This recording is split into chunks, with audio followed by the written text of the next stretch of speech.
Avez-vous déjà joué à Tetris? Si c'est le cas, vous êtes probablement familier avec la sensation de voir les choses se dégrader rapidement juste avant la fin du jeu et l'impression de ne pouvoir rien y faire. Eh bien, les pilotes de cet avion ressentent exactement la même chose, mais pour eux, les enjeux sont bien plus élevés. Restez à l'écoute, c'est comme, en fait, je suis au milieu de 1, 2, 3, 4, 5, 6, 7, 8, 9, 10. Le 22 janvier 2002, un Boeing 757 d'Iceland Air volait à 37 377,96 mètres au-dessus de l'Atlantique Nord. C'était la première étape d'une journée en 3 temps pour l'équipage qui profitait d'un moment de calme avant de commencer à préparer leur approche vers Oslo-Gardermoen. Ils avaient quitté leur base d'origine à Keflavik, en Islande, le matin et se dirigeaient maintenant d'abord vers Oslo-Gardermoen, en Norvège, avant de continuer vers Stockholm, Arlanda, en Suède, et enfin de retour à la maison à Keflavik. La planification de la fraude avait été simple. C'était une journée standard de janvier en Scandinavie, avec de légères chutes de neige prévues, offrant une visibilité correcte et une base de nuages à environ 500 pieds. La température avoisinait les moins 4 degrés Celsius. Le seul problème que les pilotes avaient remarqué était la possibilité de quelques légères pluies verglaçantes qui pourraient potentiellement causer du givre au sol, mais à part cela, le temps ne semblait pas devoir causer de problèmes majeurs.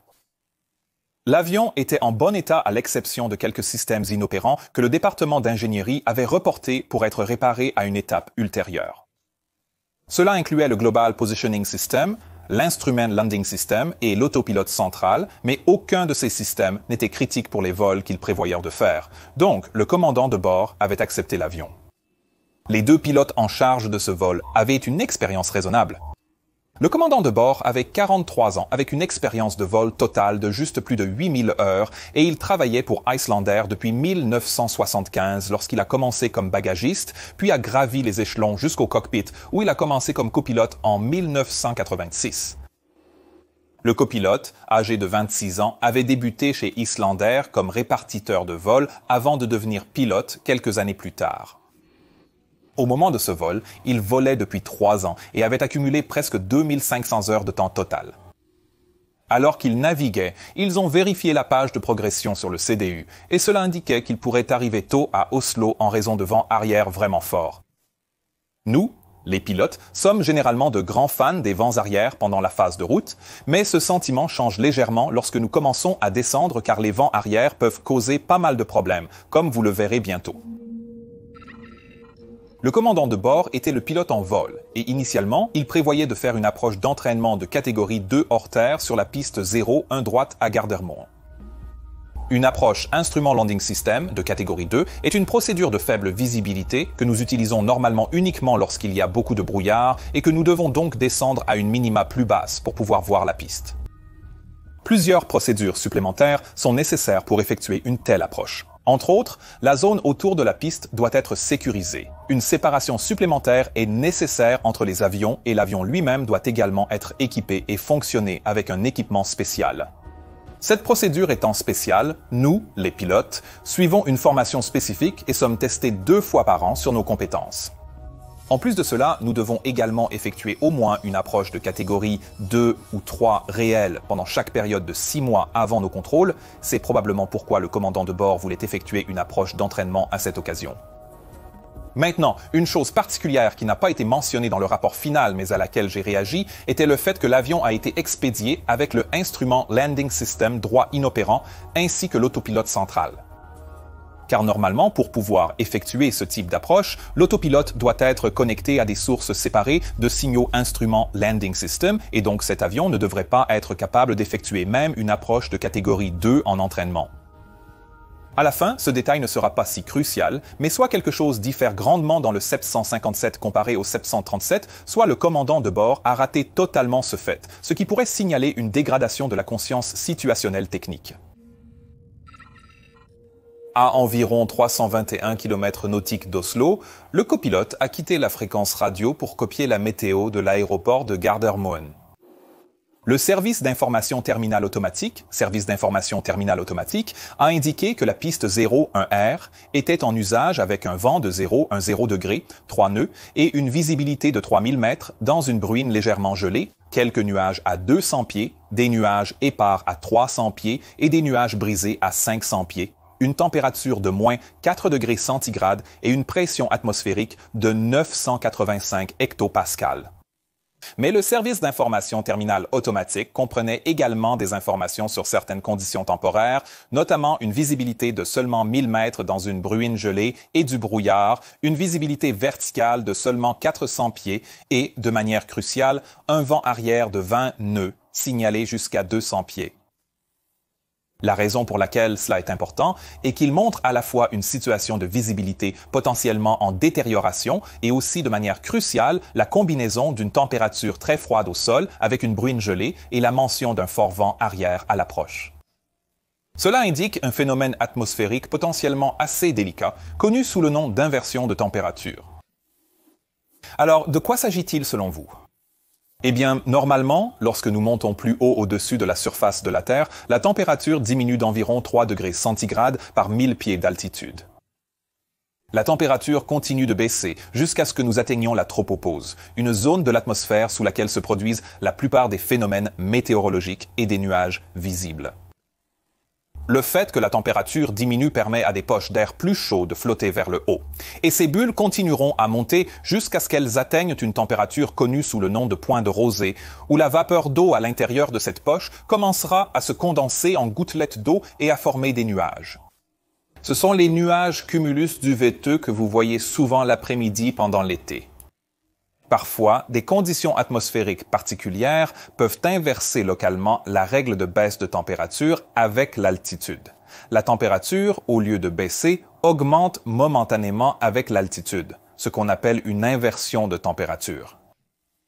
Cela se produit souvent en présence d'une forte pression atmosphérique et je suis sûr que vous avez tous vu cela pendant l'été lorsque le temps a été vraiment bon pendant quelques jours. La visibilité commence souvent à diminuer et cela peut devenir très brumeux.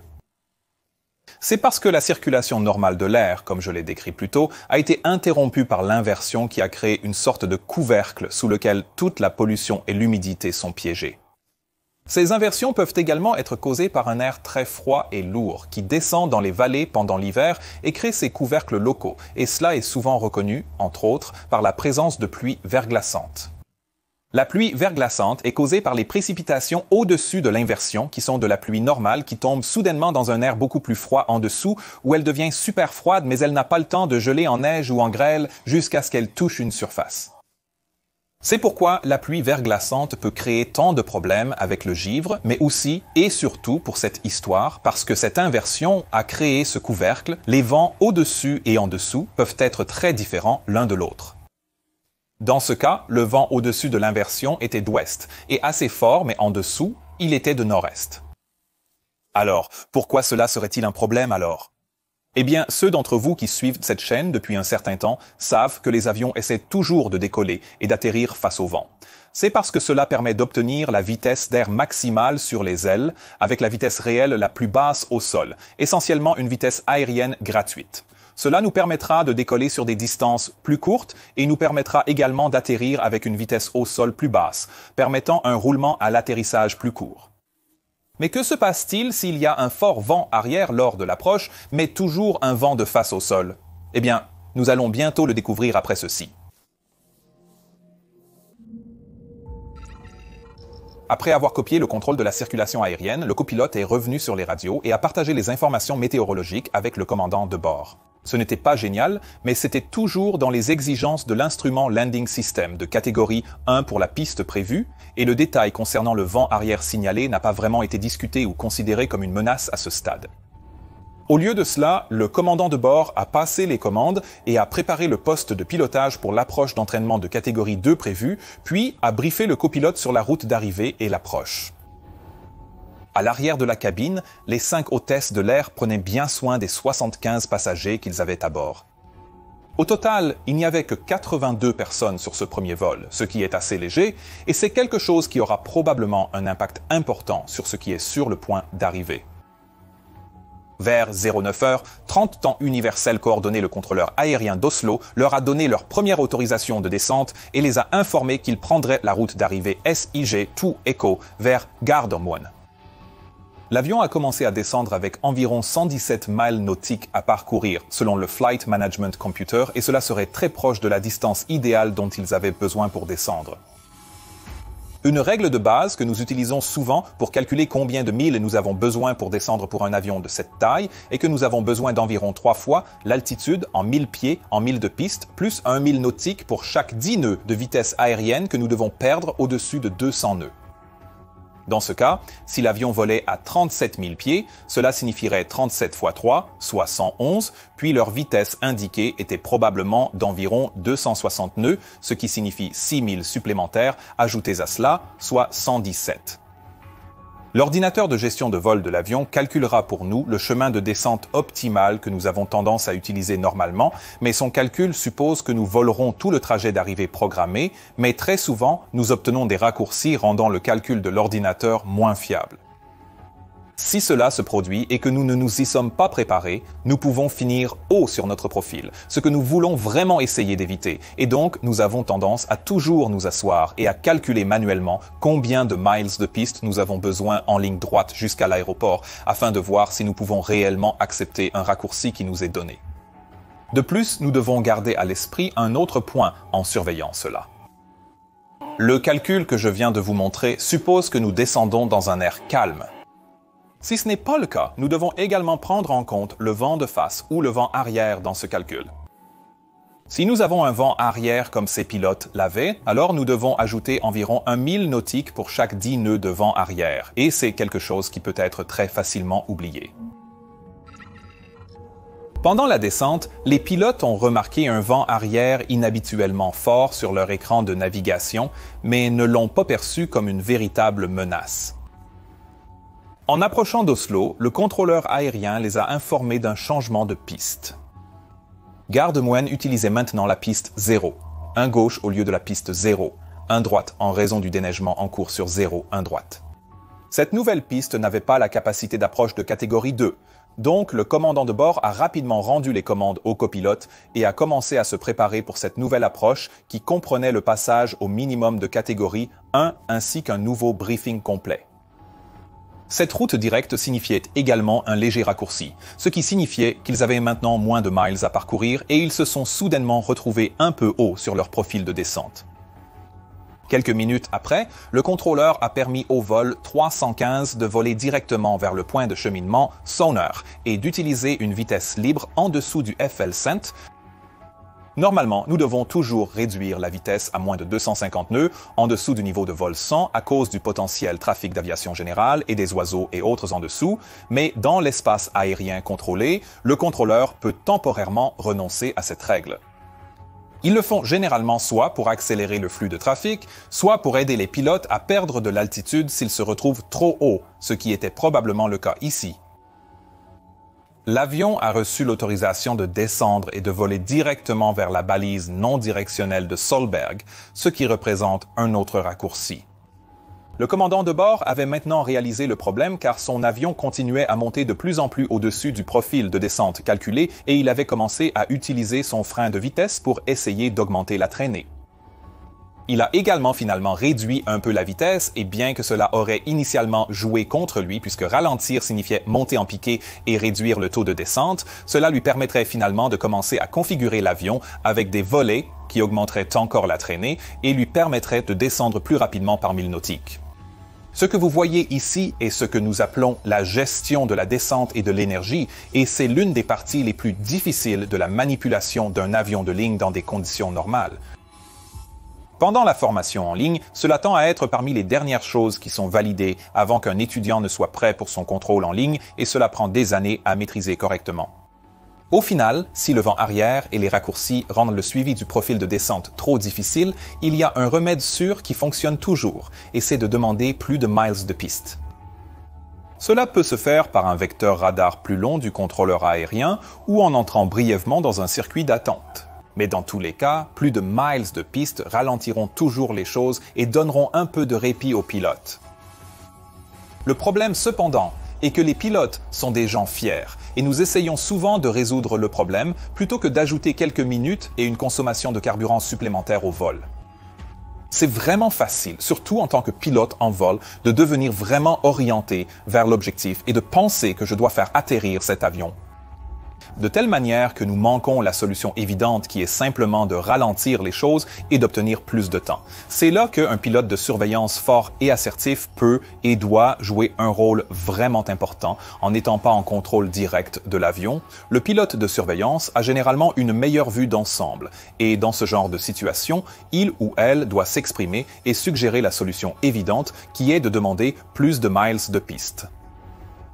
Malheureusement, dans ce cas, les copilotes ne semblent pas avoir pleinement pris conscience de la détérioration de la situation énergétique et sont donc restés passifs. Les procédures normales ont cependant été suivies et l'équipage de cabine a sécurisé la cabine pour l'atterrissage et a informé les pilotes lorsqu'ils étaient prêts. À environ 10 milles nautiques de la piste, ils ont été autorisés à descendre à 3000 pieds et à procéder directement à 8000 finaux. Puis, ils ont reçu l'autorisation d'intercepter l'approche instrument Landing System pour la piste 01 gauche. À ce stade, l'avion avait une vitesse indiquée d'environ 220 nœuds. Il était toujours au-dessus du profil et avec un vent arrière proche de 45 nœuds, ce qui signifie que la vitesse au sol était beaucoup plus élevée que la normale, proche de 270 nœuds. Maintenant, une règle de base assez utile pour la plupart des avions Boeing est ce que nous appelons la règle des 10 miles 3 pour 1. Elle stipule qu'à 10 milles nautiques, nous devrions être à environ 3000 pieds, 200 nœuds et avec les volets sélectionnés à 1. Dans ce cas, l'avion était à la fois au-dessus de cette altitude et à une vitesse plus élevée et en plus de cela, le vent arrière rendait presque impossible de revenir sur le profil. Pour les pilotes, on parle de conditions chaudes et en altitude. Même s'ils avaient pu corriger le profil, gérer un vent arrière aussi fort en finale aurait été vraiment difficile. D'abord, le vent arrière en pratique signifie que l'avion devra descendre avec un angle relatif plus raide que prévu parce qu'il se déplace plus vite. Mais en plus de cela, ce vent arrière finirait par disparaître et en dessous de l'inversion, il se transformerait en vent de face.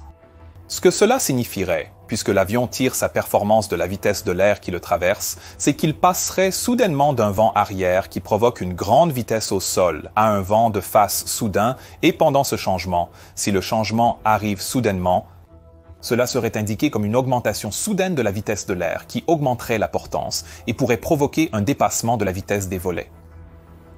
Comme je l'ai mentionné plus tôt, ce genre de condition peut être vraiment délicat et nécessite que les pilotes soient extrêmement prudents et préparés pour cela. Lorsqu'ils ont été autorisés à l'approche, le commandant de bord qui pilotait en mode automatique a armé le mode d'approche du pilote automatique. Dans ce mode, le pilote automatique ressentira lorsque les faisceaux du localisateur et de la pente de descente transmis par les antennes au sol sont suffisamment proches et il se verrouillera alors sur ceux-ci et commencera à les suivre vers la piste. Mais comme l'avion volait toujours à une vitesse sol beaucoup plus élevée que celle calculée par le pilote automatique, l'avion a simplement dépassé la ligne médiane lorsqu'il a capturé le localisateur, puis a continué sur le côté est avant de tourner à gauche pour essayer de s'aligner à nouveau sur le faisceau. À ce stade, le faisceau de descente était si loin sous l'avion que le pilote automatique n'a pas pu le capturer et a continué à descendre en utilisant le mode précédemment sélectionné. À 9h46, le contrôleur aérien a autorisé l'avion à descendre à 762,5 mètres. Le commandant de bord a atteint et réglé cette nouvelle altitude sur le panneau de contrôle du mode, le MCP. Et souvenez-vous de cette altitude, car elle deviendra très importante très bientôt. Après avoir réglé la nouvelle altitude, il a demandé d'abaisser le train d'atterrissage, de commencer la checklist d'atterrissage et de déployer les volets à 20 degrés. L'avion s'était maintenant établi sur le localisateur, mais était encore plus d'un point haut sur la pente de descente, ce qui signifiait que le pilote automatique n'avait toujours pas pu la capturer. Le commandant de bord a vu cela et à partir de la position où il se trouvait maintenant, il doutait que le pilote automatique puisse rectifier la situation. Il a donc choisi de déconnecter à la fois le pilote extérieur et la manette des gaz extérieurs pour commencer à piquer vers le bas manuellement. Cela peut parfois aider si une petite correction est nécessaire, mais la situation énergétique globale de l'avion est rarement rectifiée en déconnectant les automatismes et cela augmente souvent simplement la charge de travail de l'équipage, ce qui a un impact négatif sur la communication et la gestion des ressources de l'équipage, gestion des relations avec les clients. Le copilote répondait jusqu'à présent aux commandes du commandant de bord et exécutait ce qu'on lui disait de faire. Mais il semblait mentalement en retard par rapport à l'avion et n'a pas essayé d'alerter le commandant de bord sur l'approche de plus en plus instable. Et comme si cela ne suffisait pas, lorsque le commandant de bord a maintenant examiné son affichage de vol principal, ses pointeurs Instrument Landing System ont soudainement et sans aucun drapeau de défaillance simplement disparu. Cela a poussé le commandant de bord à réduire sa vitesse de descente en essayant de comprendre la situation, faisant monter l'avion au-dessus de la pente d'approche. Il a signalé la panne qu'il constatait pour vérifier si le copilote rencontrait également le même problème, mais tout semblait fonctionner de son côté. Cette situation ne pouvait vraiment être résolue que de deux façons. Soit en confiant immédiatement les commandes au copilote, qui devrait alors essayer de gérer manuellement l'approche à haute énergie sans y être préparé, soit le commandant de bord pourrait initier une remise des gaz, mais aucune de ces options n'a été utilisée à ce stade. Pendant la descente, l'instrument landing system du commandant de bord apparaissait et disparaissait, le distrayant de la configuration de l'avion et de sa préparation à l'atterrissage. Ils ont passé la porte à 1000 pieds sans être stabilisés sur la pente à la bonne vitesse, avec les checklists terminées, le volet d'atterrissage sélectionné. Ils étaient bien au-dessus de la pente, l'avion n'était pas stabilisé. C'est une condition obligatoire de remise des gaz, mais l'approche a continué encore quelques secondes. Rappelez-vous comment j'ai dit que l'altitude MCP avait été sélectionnée à 2500 pieds? Eh bien, dans des conditions normales, l'altitude de remise des gaz, qui est l'altitude à laquelle l'avion devrait monter en cas de remise des gaz, dans ce cas 4000 pieds, devrait être réglée lorsque la pente de descente est capturée. Mais comme la pente de descente n'a jamais été capturée, cette altitude n'a pas non plus été réglée, ce qui serait une autre brique ajoutée au jeu de Tetris, dans ce cas. Lorsque l'avion a descendu à travers 580 pieds au-dessus du sol, le commandant de bord a finalement décidé qu'il en avait assez et a correctement décidé d'abandonner l'approche. Il a crié « Faites le tour » et c'est là que l'incident commence vraiment. Au début de la remise des gaz, la vitesse indiquée était de 182 nœuds. L'avion a été piloté manuellement et les volets étaient réglés à 20 degrés. Lorsque le commandant de bord a appuyé sur les boutons TOGA, cela a activé le mode de remise des gaz du directeur de vol qui a déplacé les barres de commande vers le haut pour un angle d'attaque initial de 15 degrés. Il a également réactivé l'automanette qui a commencé à déplacer les niveaux de poussée du moteur vers l'avant jusqu'aux poussées effectives de réaction de remise des gaz maximum. Maintenant, comme les moteurs sur le 757 sont montés sous les ailes, une grande augmentation de la poussée provoquera un moment de tangage vers le haut et cela, associé au fait que le commandant de bord commençait probablement à être surchargé, pourrait être une explication à ce qui s'est passé ensuite. Parce que le tangage de l'avion ne s'est pas arrêté à 15 degrés comme l'avaient ordonné les directeurs de vol. Au lieu de cela, il a continué jusqu'à 20 degrés, ce qui a provoqué un taux de montée beaucoup plus élevé que la normale. Le train d'atterrissage a été relevé, ce qui a entraîné moins de traînées, et la vitesse a initialement augmenté à 198 nœuds avant que le tangage élevé ne la fasse à nouveau diminuer. Le taux de montée très élevé auquel l'avion volait maintenant signifiait que la fonction de capture d'altitude du directeur de vol a presque immédiatement détecté que l'avion se rapprochait des 2500 pieds, qui étaient toujours réglés sur le MCP, et donc il a commencé à déplacer les directeurs de vol pour se stabiliser à cette altitude. Cela a aussi envoyé des signaux à la manette des gaz extérieurs pour réduire la poussée et maintenir la vitesse sélectionnée de 150 nœuds sur le panneau de contrôle. Mais au lieu de suivre ces commandes, le commandant de bord a continué à monter en tangage et a manuellement forcé les niveaux de poussée à rester en poussée de remise des gaz. À ce stade, la conscience situationnelle du commandant de bord était probablement assez réduite en raison de l'approche déstabilisée derrière lui et de la remise des gaz qui se déroulait rapidement autour de lui. Il savait probablement que l'altitude de remise des gaz qu'il avait brièvement mentionnée plus tôt devait être de 4000 pieds et ne pouvait donc pas comprendre pourquoi l'avion voulait soudainement commencer à se stabiliser bien en dessous de cela. L'avion a rapidement dépassé 2500 pieds, les directeurs de vol pointant maintenant vers le bas pour indiquer comment récupérer cette altitude. Pendant ce temps, l'angle de tangage élevé avait également fait réduire la vitesse à 137 nœuds, ce qui était proche de la vitesse minimale de 131 nœuds requise pour les volets 20 qu'ils avaient encore déployés. Pouvez-vous entendre comment les briques Tetris commencent à tomber de plus en plus vite? À 9h49 et 34 secondes, l'avion a atteint son altitude maximale de 2895 pieds alors que le commandant de bord a soudainement commencé à exercer une pression vers l'avant sur son manche pour faire piquer l'avion vers le bas. On ne sait pas s'il a fait cela pour essayer d'arrêter la diminution rapide de la vitesse ou s'il, dans son état maintenant assez confus, voulait juste suivre les directeurs de vol qui lui indiquaient de piquer vers le bas.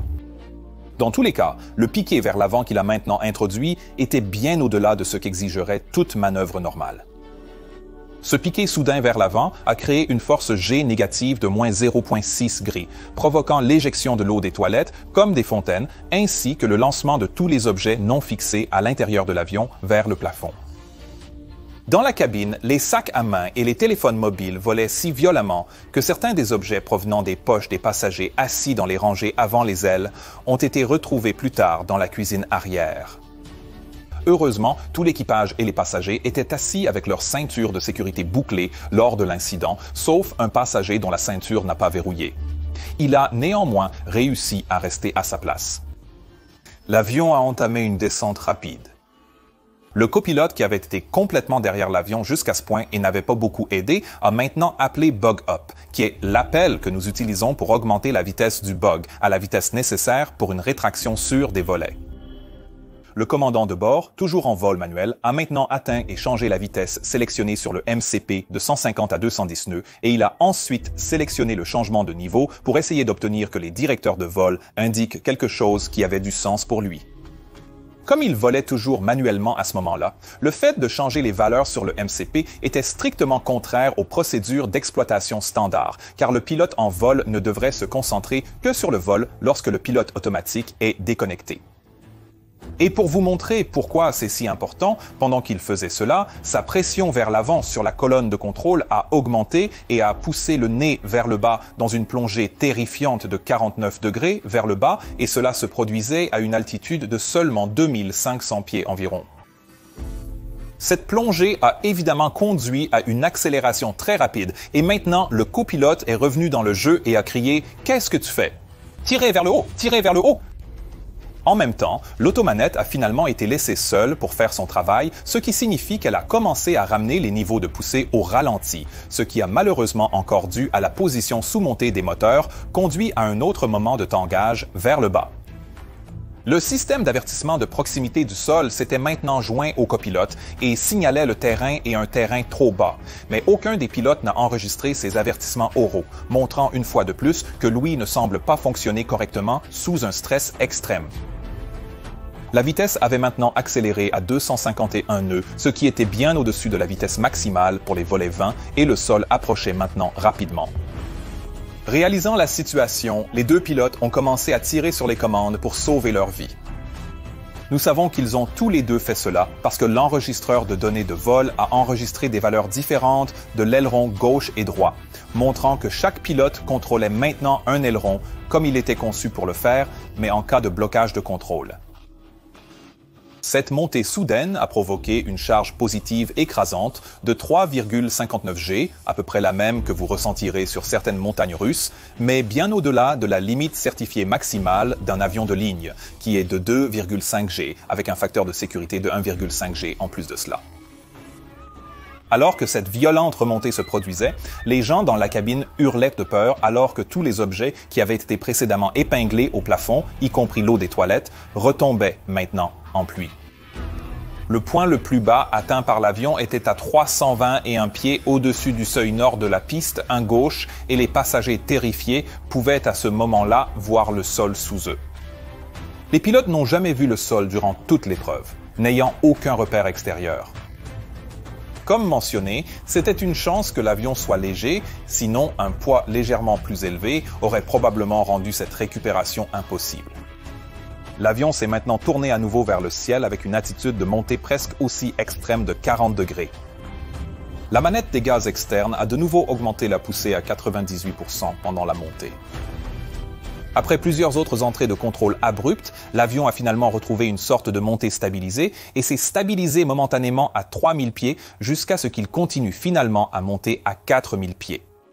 Les attitudes de tangage pendant la manœuvre ont varié entre 49 degrés de tangage vers le bas et 40 degrés de tangage vers le haut et, pour mettre cela en contexte, un avion est considéré comme étant dans une attitude inhabituelle si son nez est incliné de moins de 10 degrés vers le bas ou de plus de 25 degrés vers le haut.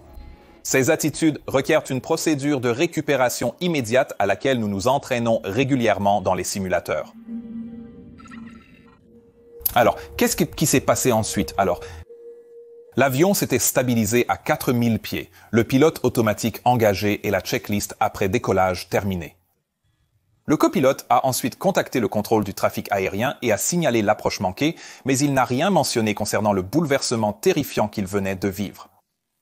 Le commandant de bord a fait une courte annonce aux passagers où il a dit que l'approche précédente n'avait pas été réussie, ce qui doit être l'euphémisme de l'année, puis il leur a dit qu'ils allaient faire une autre approche et qu'ils devraient être au sol dans environ 10 minutes. Alors qu'il faisait cette annonce, l'état de la cabine était un chaos total avec des objets jetés partout et dans le cockpit, c'était la même chose avec des plaques d'approche, des manuels et des sacs de vol éparpillés partout. La deuxième approche était beaucoup plus stabilisée, mais tout comme lors de la première, les instruments Landing System du commandant de bord ont commencé à mal se comporter. Mais cette fois, il a confié les commandes au copilote qui a continué jusqu'à un atterrissage réussi. Pendant le roulage, les pilotes ont essayé de résumer ce qui avait provoqué le désordre sans parvenir à de véritables conclusions. Lorsqu'ils se sont garés aux portes, ils ont nettoyé le cockpit, puis ont procédé à informer l'équipage de cabine choqué de ce qui s'était passé. Malheureusement, à ce moment-là, tous les passagers avaient redébarqué, ce qui signifie qu'ils n'ont jamais reçu de briefing ou d'explication sur ce qui s'était passé. Ce qui a finalement conduit plusieurs d'entre eux à contacter les autorités aéronautiques pour déposer des rapports sur le vol. D'autres ont probablement subi un traumatisme psychologique à long terme à cause de cet événement et cela montre à quel point une information et une communication appropriées sont importantes, surtout après un événement traumatisant comme celui-ci. Le commandant de bord a vérifié avec l'équipage de cabine comment ils se sentaient et s'ils se sentaient aptes à continuer à voler les 2 prochains vols, ce qu'ils ont tous dit qu'ils l'étaient. Après cela, des techniciens ont été appelés pour vérifier l'état du système Instrument Landing System du commandant de bord, ainsi que les volets dont le copilote craignait qu'ils ne soient en survitesse. Mais rien n'a été mentionné sur le possible surmenage de la structure de l'avion lui-même en conséquence de la manœuvre. À la place, l'avion a finalement été remis en service et l'équipage a continué à voler vers Stockholm. Mais l'événement doit avoir dérangé le commandant de bord, car une fois au sol à Arlanda, il a appelé le pilote en chef et lui a demandé d'inspecter l'avion à Keflavik afin qu'il puisse rapporter l'événement face à face. Et c'est après ce débriefing plus tard dans la soirée que le premier rapport formel sur le désarroi de l'avion a été envoyé aux autorités, ce qui a finalement conduit à ce rapport. L'enregistreur de voix du cockpit avait été réécrit depuis longtemps, mais l'enregistreur de données de vol a été retiré et préservé la nuit même. Une fois que l'histoire terrifiante complète a été rendue claire aux enquêteurs, l'avion a été immobilisé et Boeing a ordonné une inspection structurelle complète. Incroyablement, pas même une ride sur la peau n'a été observée, ce qui doit témoigner de la fantastique durabilité du 757. Par précaution, des vis de support moteur ont été remplacées, permettant à l'avion de reprendre son service sans autre restriction. L'enquête a conduit à plusieurs recommandations concernant la formation de l'équipage de conduite sur les remises en vol à partir d'approches non stabilisées et les principes généraux de la gestion des relations avec les clients avec une attention particulière sur le rôle du pilote de surveillance. Elle a également souligné que Iceland Air ne surveillait pas en continu sa flotte pour les dépassements en utilisant la surveillance des données de vol opérationnelles, même si les avions étaient équipés pour le faire. Si un tel système avait été en place, il aurait capturé beaucoup plus rapidement la charge G extrême à laquelle l'avion avait été soumis que ce qui s'est passé dans ce cas. Enfin, quelques indications ont également été envoyées au contrôle aérien norvégien concernant l'effet que les raccourcis pourraient avoir sur les avions pendant la phase d'approche. Mais je veux profiter de cette occasion pour dire à tous les jeunes pilotes en herbe là-bas de toujours parler si vous commencez à vous sentir mal à l'aise et aussi simplement demander plus de miles de piste lorsque c'est nécessaire. Cela ajoutera quelques minutes au temps de vol, mais vous épargnera beaucoup de stress tout au long de votre carrière, je vous le promets. Regardez cette vidéo ou cette playlist. Soutenez la chaîne en achetant des produits dérivés, en envoyant un super merci ou en rejoignant mon équipe Patreon. Liens en description. Passez une excellente journée. À la prochaine. Au revoir.